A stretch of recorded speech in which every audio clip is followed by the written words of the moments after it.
So we talked about strong acids, we talked about weak acids, strong bases and weak bases, and we've been relating this to amount of dissociation. We talked about them in terms of strength and strength of acids and strength of bases in terms of the amount of dissociation that takes place. But how do we know something is strong or weak? Again, for us, the simplest way to know if it's strong or weak is it a common acid? It is one we've talked about routinely. These are things like nitric acid and sulfuric acid. But what makes an acid strong versus weak, and how can we rank acid strength? Okay, again, another way of thinking about how strong an acid is how readily it dissociates compared to its neighbors. Some would dissociate a little, some will have a high Ka, and some will have a low Ka. And so which one of those is the stronger acid or base? One way to gauge that deals with looking at bond strength, looking at the bond enthalpy. When we have a set of series where X is equal to some sort of halogen, what we find is that a quick examination of the bond strength, the stability of this bond, the stronger that bond is, the weaker the acid is going to be.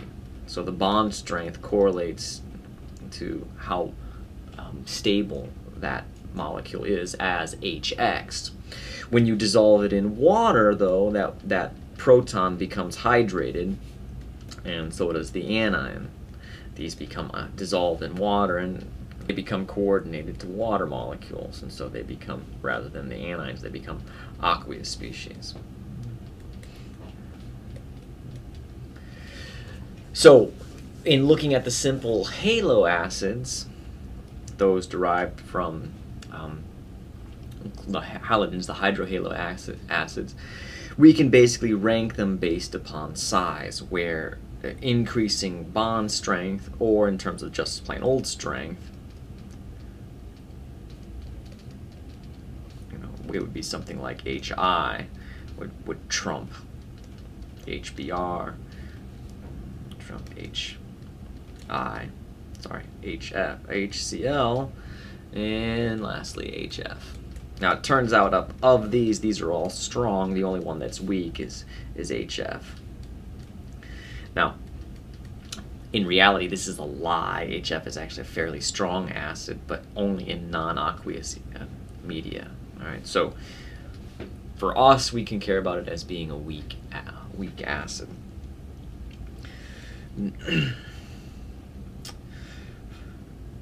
Again, going down the periodic table, we see this trend. So we could see something similar for H2S versus H2O. H2S has a weaker hydrogen-sulfur bond, and so it should actually be slightly more acidic than H2O, and it is. All right. So bond strength. Besides bond strength, another way of looking at this is many of these materials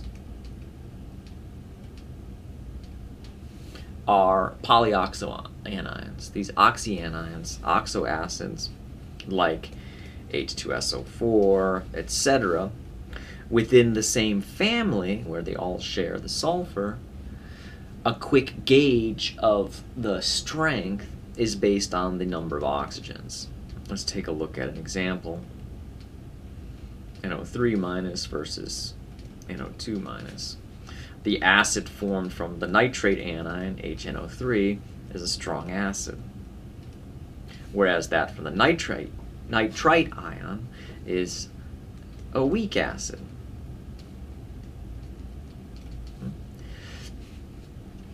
There are a number of ways to look at this. Probably one of the simpler ways is that oxygen is very electronegative, and so it is able to draw the excess electrons from the charge. This is sort of an inductive argument. The nitrogen is able to distribute those. Oxygen is very happy being negative, and so it is able to suck that negative charge onto itself and stabilize itself. Another way of looking at this is resonance arguments. Nitrate has this resonance form, one of several. And in fact that it has several means that this negative charge can be distributed throughout the whole anion. It actually has multiple 3 resonance forms, whereas the nitrate anion, NO2, nitrite, only has 2 resonance forms. And because it only has those 2 resonance forms, it's not able to as readily delocalize that charge.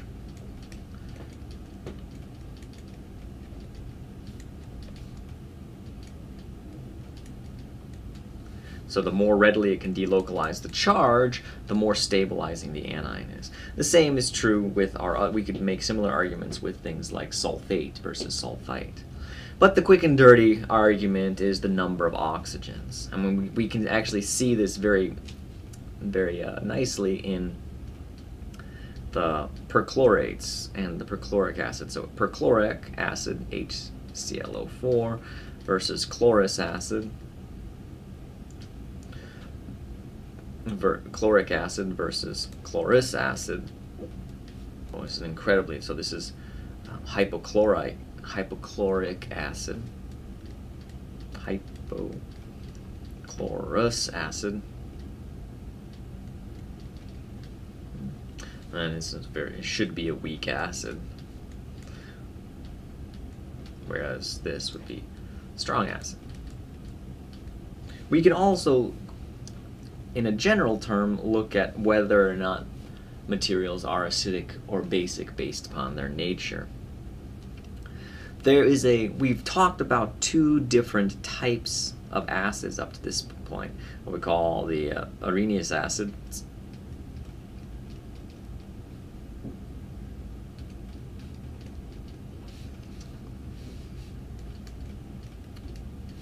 and then of course the Bronsted acids and bases are the ones where we spend most of our time.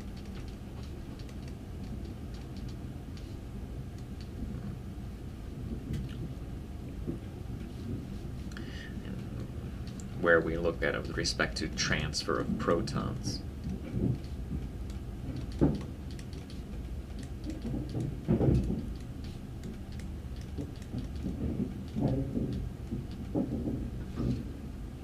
Now, there is a third type of Bronsted, there's a third type of acid and base.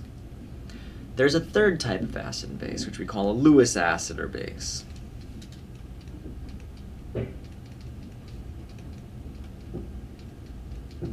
Now, Lewis acids and base in their ultimate form are very similar to Bronsted acid, but it's a matter of perspective.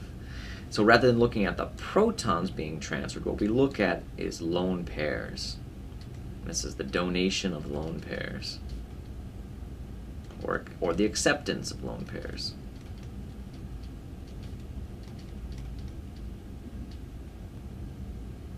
What do we mean by this? Let's take a look at the simplest example.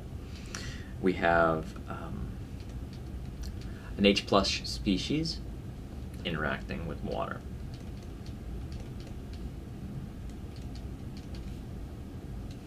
Now, if we actually take a look at what an H+ is, we see that this is just an empty s orbital. And the oxygen has these lone pairs that stick off into space, and so these lone pair can donate to the H+. So the H+ accepts the lone pair. That's what we call an acid.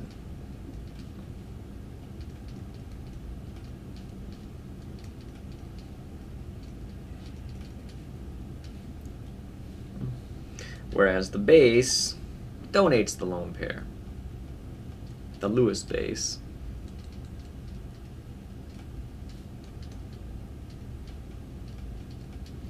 donates its lone pair. Now, where we really see this is in something very important in organic chemistry and inorganic chemistry. Lewis acid, Lewis base donation. Catalysis particularly is an incredibly rich field of chemistry, but they all share the same basic idea, where There can be things like a metal salt, usually highly charged, that is able to accept a lone pair from, say, a water molecule. And when it donates that lone pair, this is acting as the Lewis acid, this is acting as the Lewis base. Now, the way this actually works is these actually can actually serve as Bronsted acids too, because once you end up donating that and you form a covalent bond between the metal and the oxygen, this now becomes slightly more positive, and so you can end up migrating a proton off of these species to make metal hydroxides. So there's a lot of interplay between Lewis acids and Bronsted acids. Probably the most stereotypical one is CO2.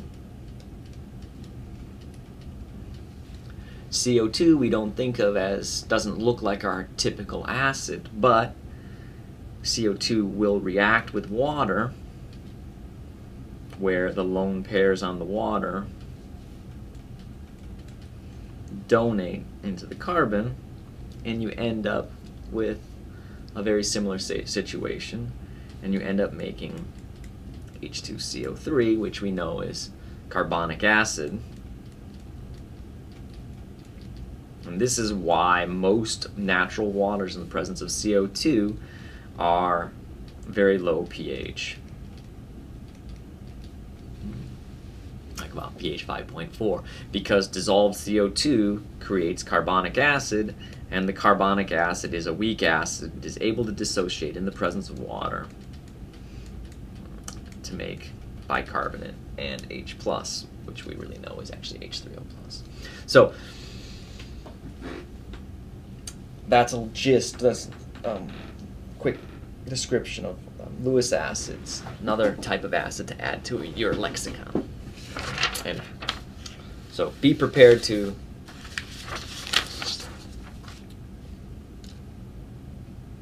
now.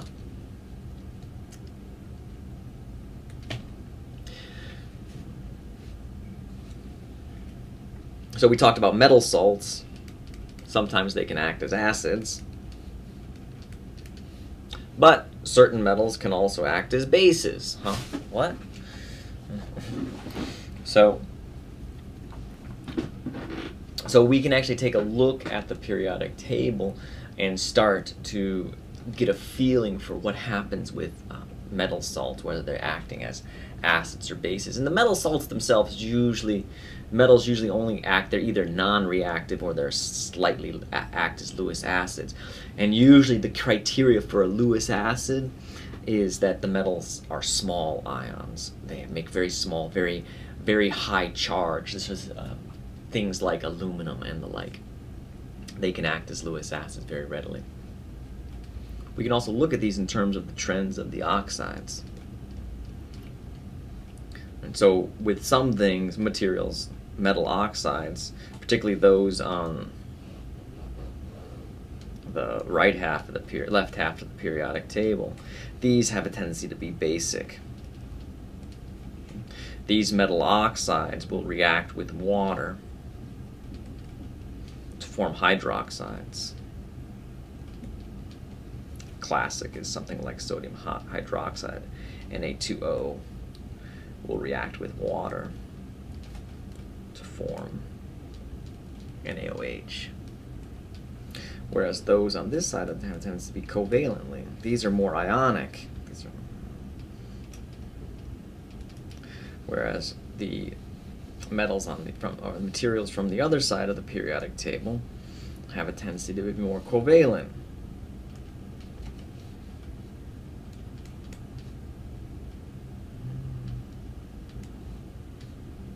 And so when those react with water, those have a tendency to form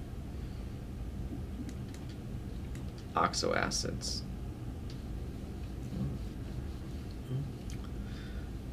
Good example of that is SO3 reacting with water to form H2SO4.